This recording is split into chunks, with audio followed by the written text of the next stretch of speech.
অনেক বছর আগে শিউলি গ্রাম নামক একটি গ্রামে মুন্নি তার বাবা ও ঠাকুমার সাথে থাকতো। গ্রামের সবারই ঘরে ঘরে একটা করে শিউলি গাছ ছিল বলে গ্রামটির নাম হয়েছিল শিউলি গ্রাম। শুধুমাত্র মুন্নিদের বাড়িতেই শিউলি গাছ ছিল না। এই, মনে হচ্ছে মুন্নি ঠাকুমা আসছে রে, চল চল পালাই পালাই। ও তো ছাড়া ছেলে দল আবার আমার উঠোনে শিউলি গাছ লাগিয়ে দিয়েছে। নিজেদের বাড়িতে লাগিয়েছিস, থাক না বাপু, না আমার উঠোনেই মুখ পোড়াদেরকে শিউলি গাছ লাগাতে হবে, যত সব। ও ঠাম্মা, তুমি আমাদের বাড়িতে শিউলি গাছ লাগাও না কেন বলো তো? সবাই তো শিউলি গাছের চারা পুঁতে দিয়ে যায়, আর তুমি তুলে তুলে ফেলে দাও। তা আমি এখন বলতে পারবো না, তুই যা তো এখান থেকে, আর আমার মাথা খাস না। যা বাবা, আমি আবার কি দোষ করলাম? ঠাম্মা কেন যে শিউলি গাছ লাগাতে দেয় না কে জানে। এরকম ভাবে দিন যেতে লাগলো। একদিন মুন্নির দুয়ারে এক মহিলা শিউলি ফুলের চারা বিক্রি করতে এলো। শিউলি ফুলের চারা নেবে গো? খুব ভালো চারা, ভালো ফুল ধরবে। ও মেয়ে, তুমি একটা শিউলি ফুলের চারা নেবে? সারা গ্রামে সবার বাড়িতেই তো শিউলি গাছ রয়েছে, তাই একটাও শিউলি ফুলের চারা বিক্রি হয়নি। তোমাদের বাড়িতে তো একটাও শিউলি গাছ নেই, তুমি নাও না। কিন্তু ঠাম্মা যে শিউলি ফুল একদম পছন্দ করে না। এখন ঠাম্মা তার মেয়ের বাড়ি গিয়েছে, ফিরে এসে যদি দেখে যে শিউলি গাছ রয়েছে তাহলে তো ভীষণ রেগে যাবে। এই ফুল একেবারে আলাদা, তুমি একবার নিয়ে দেখো, দেখবে এরপর থেকে তোমার ঠাম্মা আর শিউলি ফুল অপছন্দ করবে না। ঠিক আছে, দাও।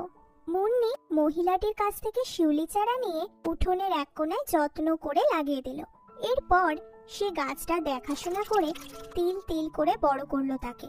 কিন্তু গাছটাতে সাদা ফুলের বদলে ফুটলো লাল ফুল। এ কি, সারা গ্রামে সবার শিউলি গাছে তো সাদা ফুল ফোটে, শুধুমাত্র আমাদের গাছটায় লাল ফুল ফুটছে, কি ব্যাপার? মুন্নি এ নিয়ে যখন ভাবছিল তখন সেই মহিলাটা আবার এলো তার কাছে। ও মেয়ে, তুমি দাঁড়িয়ে দাঁড়িয়ে কি ভাবছো? আরে তুমি এখানে? হ্যাঁ, পাশ দিয়ে পেরিয়ে যাচ্ছিলাম, দেখলাম তুমি ফুল না তুলে চুপচাপ দাঁড়িয়ে আছো। তা কি হয়েছে, ফুল তুলছো না কেন? দেখো না, সবারই কাছে তো সাদা ফুল ফুটেছে, শুধু এই গাছটাতেই লাল ফুল কেন? ও, এই ব্যাপার। তুমি একবার ফুলগুলো তোলো, তাহলে সব বুঝতে পারবে। এবার আমি আসি। এই বলে মহিলাটি চলে গেল। মহিলাটি যেতেই মুন্নি গাছ থেকে ফুল পারল, কিন্তু অবাক কাণ্ড, ফুলটা হাতে দিতেই তা সোনার ফুলে পরিণত হলো। আরে, এই যে সত্যিই অবিশ্বাস্য কাণ্ড! শিউলি ফুল সোনার ফুলে পরিণত হলো কিভাবে? যেহেতু মুন্নিরা খুবই দরিদ্র ছিল, তাই এই সোনার শিউলি ফুল পেয়ে তাদের অবস্থা কিছুটা সচ্ছল হলো। কিন্তু সেদিন মুন্নির ঠাম্মা বাড়িতে এসে শিউলি গাছটাকে দেখতে পেত তেলে বেগুনে জ্বলে উঠলো।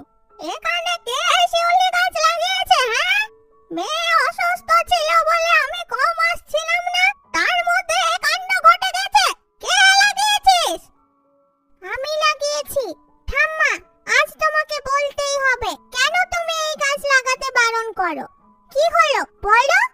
মুন্নির কথা শুনে ঠাম্মার রাগ কিছুটা শান্ত হলো।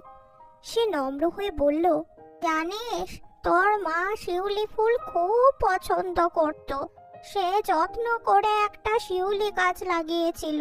কিন্তু সেদিন যখন সে প্রথম গাছের ফুল তুলতে গেল, তখন একটা সাপের কামড়ে সে মারা গেল। সেই থেকে আমি শিউলি ফুল একদম পছন্দ করি না। জানিস, তোর মা গৃহলক্ষ্মী ছিল, তাই তার মারা যাওয়ার পর থেকে আমাদের অভাব অনটন শুরু হয়। কিন্তু বুড়িমা, আমি যদি বলি সেদিন তোমার বৌমা একটা বিষাক্ত পোকার জন্য মারা গিয়েছিল, কোনো সাপের কামড়ে নয়। তুমি?